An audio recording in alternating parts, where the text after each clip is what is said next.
Good evening, I'm Chris Thomas. You're watching ABC10 Tonight. A man convicted of storming the U.S. Capitol on January 6th is now teaching in Placer County. We hear from school officials.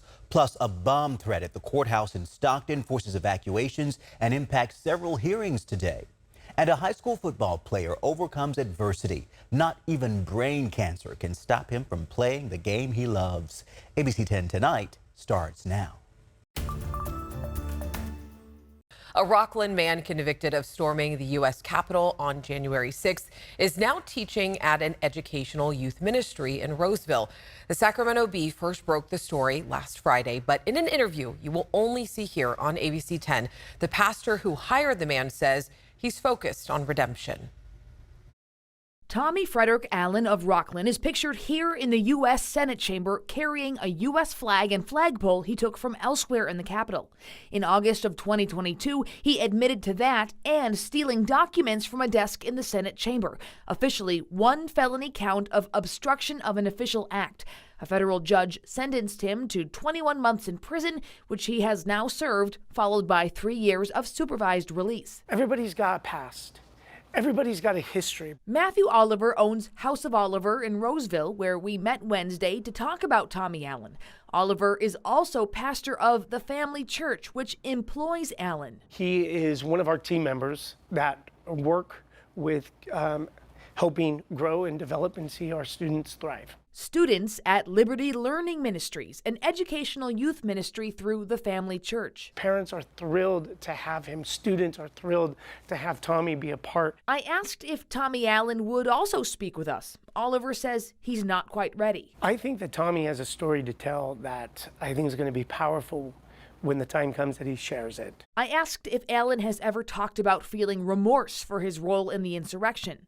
Oliver said that's Allen's story to tell and directed me to publicly available court documents.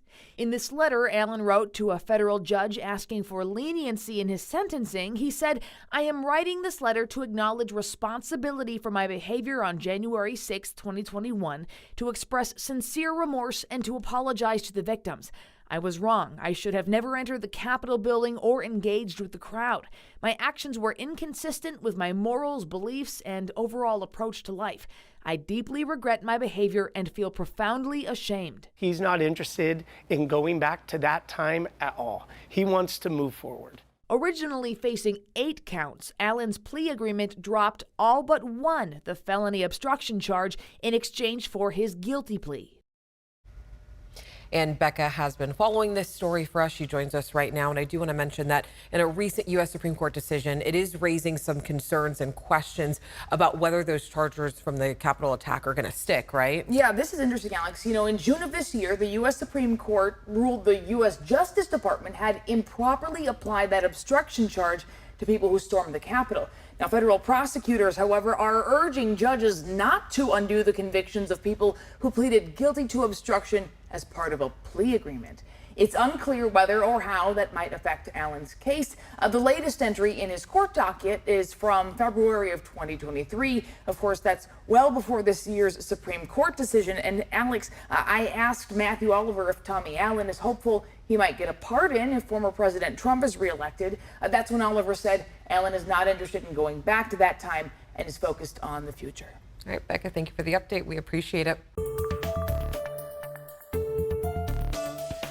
The Sacramento County Sheriff's Office is conducting an investigation after members found vandalism at a Hindu temple. ABC 10's Alicia Machado joins us live in studio tonight with the latest on this case. Very disturbing, Alicia. What are you learning? Well, Laura, the Sacramento County Sheriff's Office is investigating this as a hate crime and is still looking for those responsible, collecting evidence at the scene today and looking through surveillance. We will find you. We will get you. You will go to jail. Strong words from the Sacramento County Sheriff's Office after vandalism at the BAPS Hindu temple in Rancho Cordova. The Sheriff's Office says sometime Tuesday night someone defaced the marquee with graffiti and also on the ground below, even cutting the pipes in an attempt to stop water access, according to the Sheriff's Office, an act that affected another building nearby. Temple members discovered this Wednesday morning. It was disheartening, it was saddening, especially to see messages like that Hindus go back. You know, we have no room for hate here.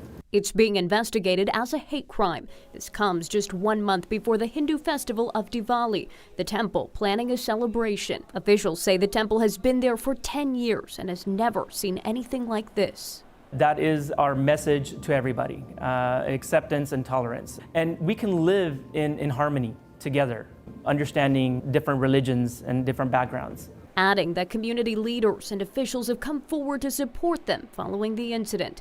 As the sheriff's office continues their investigation, they were out Wednesday collecting evidence and looking at video footage. They are working to determine if it was an individual or multiple people. Their message to those responsible: You're going to get caught. Do yourself a favor, turn yourself in, because again, you've got the full force of the county sheriff's office behind you, and again, with our state and federal partners are all coming to look for you right now. And as we were out there today, crews were assessing the damage to the pipes and working to clean up that graffiti. We will keep you updated as new information comes out in this investigation. A police chase turned into a shootout in Yuba County. Yeah, the suspect was shot and killed at the scene after allegedly shooting at officers. ABC 10's Devin Truby joins us live where it all happened. Devin, what are you seeing? Yeah, Laura, what's left behind is painting quite the picture for us. I want you to go ahead and take a look. You can still see the skid marks off of Highway 20 and then this divot created where the pickup truck crashed because its tires were deflated with the spike strip. We even see glass remaining after shots were fired from both sides. We spoke to neighbors that said, now they often hear sirens racing through their community, but they never really stop here. What should have been a normal traffic stop here at Shadowbrook Trail in Browns Valley quickly escalated into a 30-minute chase towards Marysville Tuesday night when the driver refused to stop. It turned into an officer-involved shooting with multiple deputies involved. The Yuba County Sheriff's Office says they started the chase and received assistance from Yuba City Police. The Sheriff's Office says the man in the pickup truck shot at deputies and they returned fire, leading to the driver being pronounced dead on scene. You can see multiple bullet holes in the windshield, the blown out tires from the use of spike strips. Neighbors heard it all. We were seeing the lights, then we heard the shots, like 2 shots, and then like 10 or more, like one after the other. The Yuba County Sheriff's Office says multiple officers and deputies fired their weapons. Highway 20 was closed in both directions for 12 hours until after 11 on Wednesday morning. The shooting, is like the first time we hear something this bad happens here. We've been here 18 years. And nothing like this had happened before. Parents in the community were able to take back roads to get their kids to school while the highway was shut down. It's closer to home, but, everybody has anxiety.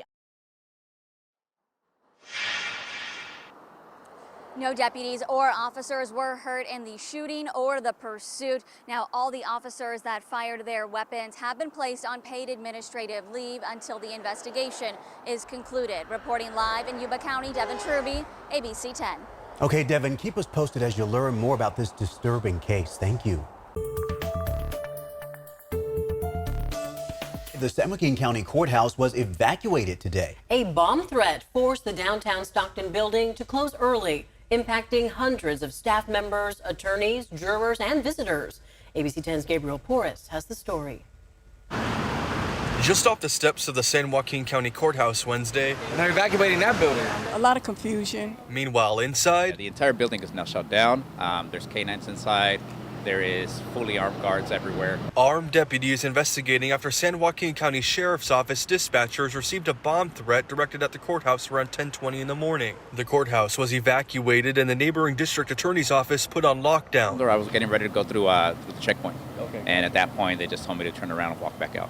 They couldn't disclose why or anything. They just said that we needed to evacuate the entire building. Law enforcement says that after searching the building's 13 stories, nothing was found. Like we're done for the rest of the day. So it is completely Yeah, we're done for the rest of the day, my man. All right? But it was a setback that could cost Alex Villaseñor hundreds of dollars. I flew in from Nevada. I had court today, so I just made a special trip. It's a $600 plane ticket to come out here, which nothing's going to happen now. For jurors, however, there were pros and cons. I'm still thankful that it's canceled for everybody's safety. Yeah, people were just kind of not knowing where to go, why they can't go in, and not getting any answers. But that's understandable. It could be for our own protection. We don't know. Now, this isn't the first time this happened. Back in June, there was also a bomb threat. That time, the court was able to open for the rest of the day, and certain cases were rescheduled on a case-by-case basis. Yet to be seen exactly what will happen with today's disruption. In Stockton, Gabriel Porras, ABC 10. Gabriel, thank you. At this point, the courthouse is scheduled to reopen tomorrow. Law enforcement says no one's been arrested. Time now for Dollars and Cents, where I answer your money questions and help you navigate a changing economy. The new school year is in full swing, and college campuses across our region are buzzing with students, many of which are bringing with them thousands of dollars worth of expensive tech and equipment. How can you protect those investments if they get stolen? Tonight, experts I talk with say it's important to not only keep safety in mind, but also review your insurance coverage. The National Center for Education Statistics says burglaries make up nearly 30% of reported on-campus crimes. It's a brand new world that they're walking into. Not only are they navigating campus life and education, maybe being on their own for the first time, but also being responsible for some fairly expensive equipment and educational tools. If folks are buying equipment brand new, so it's not refurbished, it's not a hand-me-down from a sibling, you want to make sure you keep all of your receipts, and you want to make sure that you cover the replacement value of the item. Experts say start with understanding your own existing insurance policy. Students living in a dorm are likely covered under their parents' homeowner's insurance.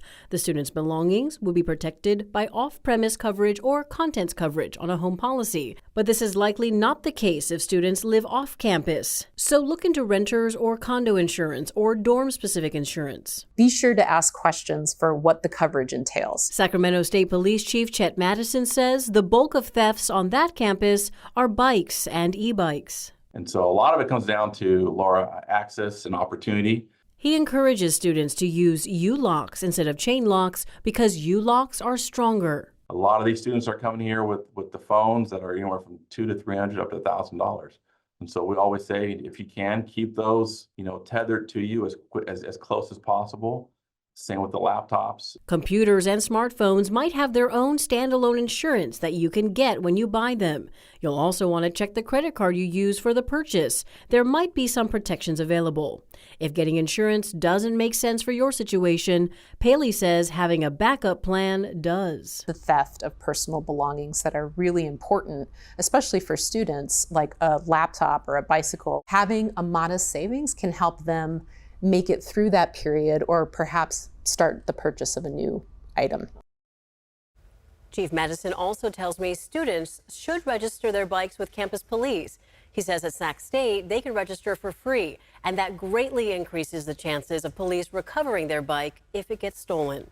The conversation doesn't end here. Visit our website, abc10.com. That's where you'll also find my other Dollars and Cents coverage. You can also scan the QR code on your screen or email me your questions at lpainter@abc10.com. Let's turn to weather now. Most of Florida facing extreme weather conditions tonight. Hurricane Helene is about to make landfall. The Category 3 or 4 storm is set to bring life-threatening storm surge. Heavy rain and flooding along the Gulf Coast. Mandatory evacuations are underway in more than a dozen counties, as well as the University of Tampa. And as we bring in Monica, I do have relatives in the Atlanta area even that were sent home early today from work because Georgia is even facing a state of emergency. Wow, that's a really good point that you bring up. Check in on loved ones in that area. What are you seeing with this storm? It's just like our fire danger, too. You got to prepare ahead of time. You have to have that emergency kit ready to go, and all of that does take time. Now, check this out. Helene is now entering those Gulf waters. The water temperature,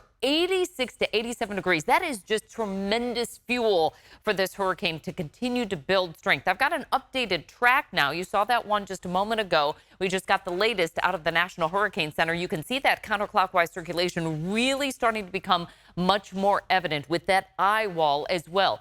This is now potentially going to make it to a Category 4 storm with winds at 130 miles per hour, directly on path, as we mentioned, for the Florida coastline. And this has remained fairly consistent over the past 24 hours or so. It's moving north at about 12 miles per hour, expected to make landfall overnight Thursday into Friday. So how much rain is expected? Over 12 inches where it's going to be making landfall, but the outer band still bringing about 1 to 5 inches along that Gulf Coast area. of Florida. But the storm surge is really the big story here. With the peak storm surge potential, you can see reaching over 12 feet right along that Gulf Coast on the west side of Florida, all the way in through Tampa as well, with up to 9 feet. And these are largely populated areas that just are very vulnerable to anything in the way of storm surge, heavy rain, and even the wind that is associated with that. Back on the West Coast, our weather impact headlines include moderate heat risk returning, breezy north winds. And again, this is peak fire season. We've gone several months without any rain. Anytime we see a hint of that north wind, especially with this recent heat, it is going to elevate that fire danger. A look at the September 2024 heat. Yesterday was that record-breaking 45th day for the year that we reached highs in the 100s. And I've got another one in the forecast, believe it or not. The heat not quite done yet. Sure was nice to get that breeze, though, for today. Big mountain backyard right now. We have clear skies. Our temperatures hovering in the 70s and 80s. That sunset is at 6:57, so we still have about an hour and a half or so to enjoy this beautiful weather. I know Tahoe says rain, but right now it is clear. Sacramento hour-by-hour forecast for tomorrow. Just a little bit more warmth for tomorrow. We'll start the day off with a mix of sun and clouds. Those temperatures warm into the low 70s by the noontime hour. We're going to keep it in the 80s, though, for tomorrow, but warmer than today. And that's going to be the trend because we're picking up those north winds. Those are dry and warming winds. By tomorrow afternoon, that wind shift is already happening. We'll see much less of an onshore flow for tomorrow, and that's all it takes. It makes the biggest difference. We are on path once again to hit that moderate heat risk into our Friday as this ridge of high pressure starts to build back and the 90s making a return. For some of us, we'll be awfully close to 100 in the extended forecast. 70s up top for the Sierra tomorrow with 80s to near 90 for the foothills. We're going to keep it in the 60s along the coast, but we're starting to see more 90s kind of trickle into the forecast here for tomorrow. Highs will warm to near 80 Friday and Saturday. For the Tahoe Basin, for the hills, we're right around 90. And then for the coast, a mix of sun and clouds, 60s and 70s expected. We're in the 80s tomorrow, mid-90s as we're wrapping up the work week and heading into the weekend. You see it there, right there, triple digits as we kick off the month of October. Fall just does not seem to want to arrive here. Right, but indeed, you certainly called it on that Delta breeze. Anyone who opened their windows last night probably not regretting that decision. Yeah, it wasn't bad at all last night, Monica. Okay, Monica, thank you. Only on ABC10. Homes left unfinished. Honestly, it's a crime. Local families in limbo with hundreds of thousands of dollars on the line. It makes me feel like they're continuing to do what they want to do, and they can start another business and continue with the scam in another avenue. How is the company Anchored Tiny Homes involved in projects across the country being held responsible? Watch this special investigation after Monday Night Football at 10:30, only on ABC 10.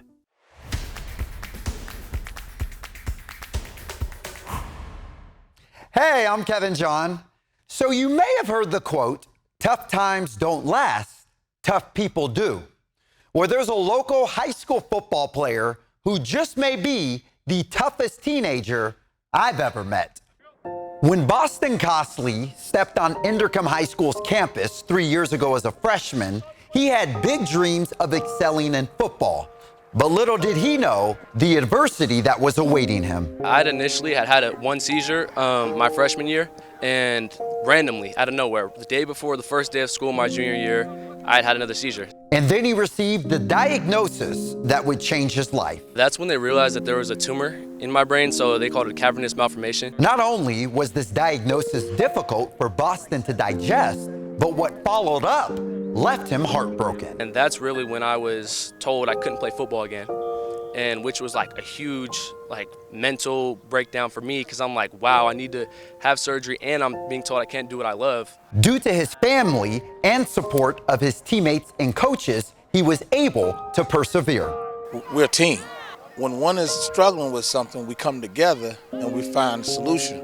And what we did was we came together and we prayed. After a successful surgery to remove the tumor, Boston took the next several months to recover, but he would then face another setback. I had to start feeling pains in my knees. I ended up going to a doctor from there, see that I have patella tendon tears in both knees. I got cleared by my neurologist that I can play football again. I was excited. Another thing tries to bring me down. He relied on his faith to overcome this latest setback and was eventually cleared by a doctor and neurologist to start playing football again. What has this whole experience taught you about yourself? This taught me that I am resilient and I can fight through anything. So I fought through one of the toughest things I could imagine. So that personally is just keeping in your faith and that God will always help you through what you're going through.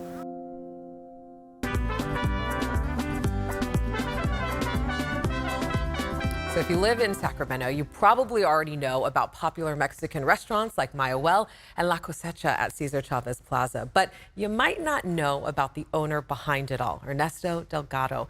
As we celebrate Hispanic Heritage Month, ABC10's Roxana Leah shows us how he's creating a hub for Mexican food and culture right here in our city.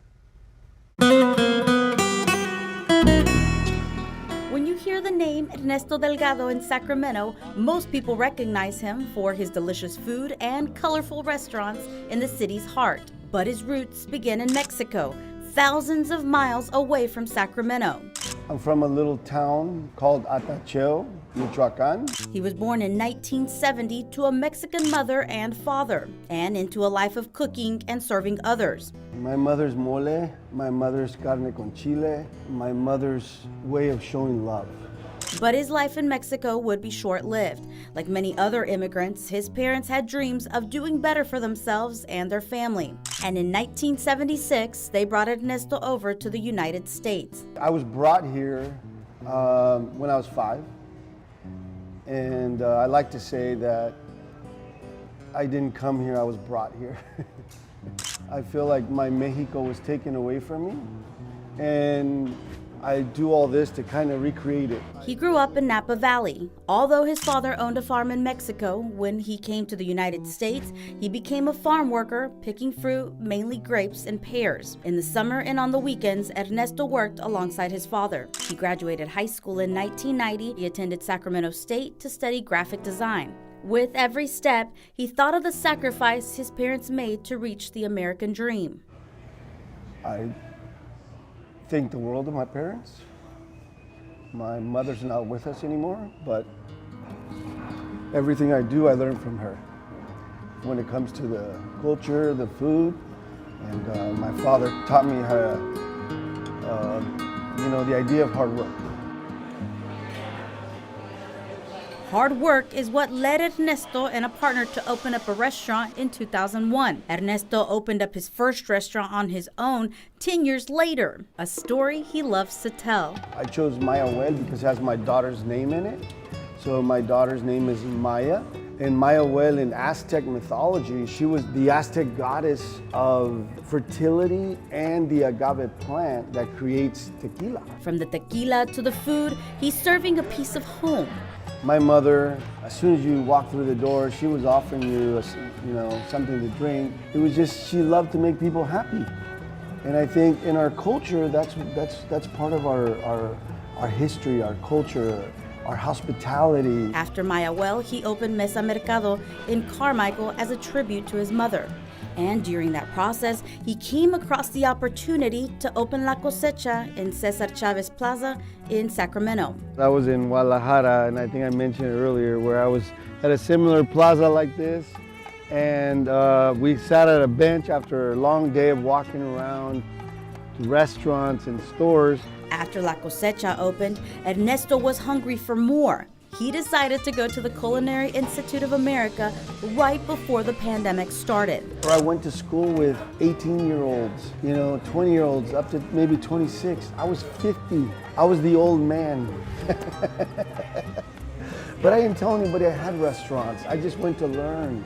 During the pandemic, he took over Sal's Tacos and he put his effort, time, and money into the idea of changing Cesar Chavez Plaza to Cesar Chavez Plaza Square, making it a destination for everyone with the story of what Cesar Chavez stood for. I would love to see a lot of, exhibitions of Latino culture, right? That is a destination for everyone to enjoy. That dream is just a vision for now, but he's already making his own additions to it. He likes to host Mercado Urbano's market and brings different concerts to the plaza. The vision also includes opening up a cevicheria, a Mexican seafood restaurant. The plan is to eventually open Octopus Mexico in West Sacramento and a Mezcaleria taco bar in Oak Park. In total, Ernesto would own 8 restaurants, a business empire some can only dream of. This Hispanic Heritage Month, Ernesto reflects on the challenges he and his parents overcame to be where they are now. It was very difficult for all of us to come to a country that wasn't very accepting. You know, they changed my name to Ernie from Ernesto. I was an Ernie for a long time, but I realized in celebrating my culture that I had to be Ernesto Delgado, and that's who I am today. Ernesto Delgado has built his life in Sacramento for almost 30 years. The focus now is to inspire others. It's all about believing in yourself, always showing up, being persistent, and doing what you love. The successful business owner says his mother passed away almost 20 years ago. While she did not live to see his success, Ernesto says he hopes she's watching from up above. That she knows that she created all this, through me. Yeah. Salute to her.